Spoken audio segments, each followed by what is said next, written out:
Are you dreaming of delicious, homegrown tomatoes, but stuck with zero garden space?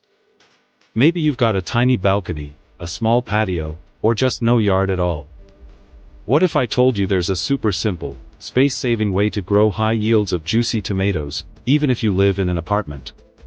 Sound impossible? Well, get ready to have your mind blown. Because today, we're diving into an incredibly effective strategy, growing tomatoes in sacks. And stick around, because this method doesn't just save space, it can actually boost your harvest. We all love the idea of fresh produce, right? There's nothing quite like picking a sun-ripened tomato straight from the plant. But let's be honest, traditional gardening requires room. Raised beds, garden plots, not everyone has that luxury. Lack of space is one of the biggest reasons people don't try growing their own food. But what if you could turn vertical space, or even just a small corner, into a thriving tomato patch? That's where growing in sacks comes in. This isn't some complicated hack. It's a clever, portable, and incredibly efficient way to give your tomato plants exactly what they need to flourish and produce tons of fruit, all while taking up minimal ground space. Plus, it has some surprising benefits you might not have considered. Ready to get started? Let's break down how to make this space-saving, high-yield strategy work for you. First things first, the sack. You need a sturdy bag that will hold soil and moisture. Look for durable grow bags, large fabric pots, or even thick plastic sacks designed for gardening. The key is size. A bag that holds at least 10 to 15 gallons is ideal per plant to give roots enough room. And drainage is crucial. If your bag doesn't have holes, you must cut some in the bottom and lower sides to prevent waterlogging. Next, the soil. Don't just use garden dirt.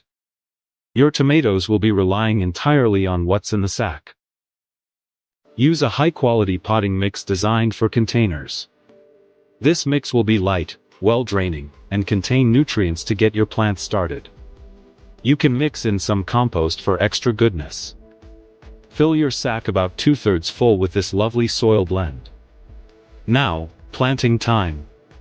Choose a compact or determinate tomato variety if space is super tight, though many indeterminate types also do well with good support. Dig a hole in the center of the soil. If your tomato seedling is a bit leggy, you can plant it deep. Tomatoes can grow roots along their buried stem, which makes the plant stronger. Gently place your seedling, backfill with soil, and water thoroughly.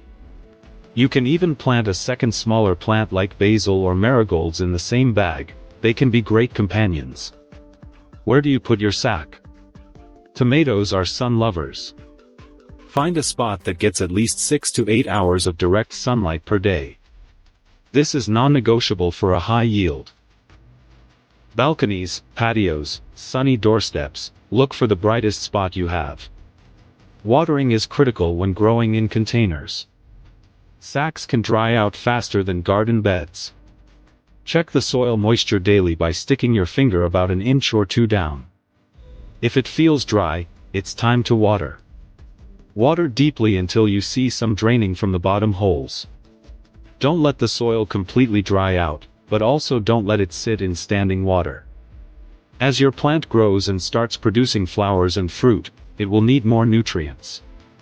Use a balanced liquid fertilizer specifically for tomatoes every couple of weeks according to the product instructions. This feeds the hungry plant and fuels fruit production for that high yield we're aiming for. Remember how we mentioned some varieties get big? Tomato plants in sacks will still need support. Insert a sturdy stake or a tomato cage into the sack when you plant to avoid damaging roots later. As the plant grows, gently tie the main stem to the support. This keeps the heavy fruit off the ground and prevents the plant from collapsing. So, why else is this method so great? Besides saving space, sacks offer fantastic drainage, which helps prevent common tomato diseases like blight that can spread in garden soil. You also deal with way fewer weeds. And, perhaps best of all, if a spot isn't working, you can move the sack to a better location. Try doing that with a traditional garden bed.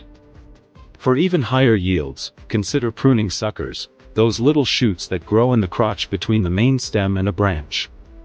Pinching these off directs the plant's energy into developing fruit instead of more foliage. Growing tomatoes in sacks is a game changer for anyone short on space. It's simple, effective, and incredibly rewarding when you harvest that first ripe, warm tomato. Are you ready to try this method? Or maybe you already grow in containers? Let me know in the comments below. What are your biggest challenges with growing tomatoes in limited space? If you found this video helpful, please give it a like and subscribe for more simple gardening tips and tricks.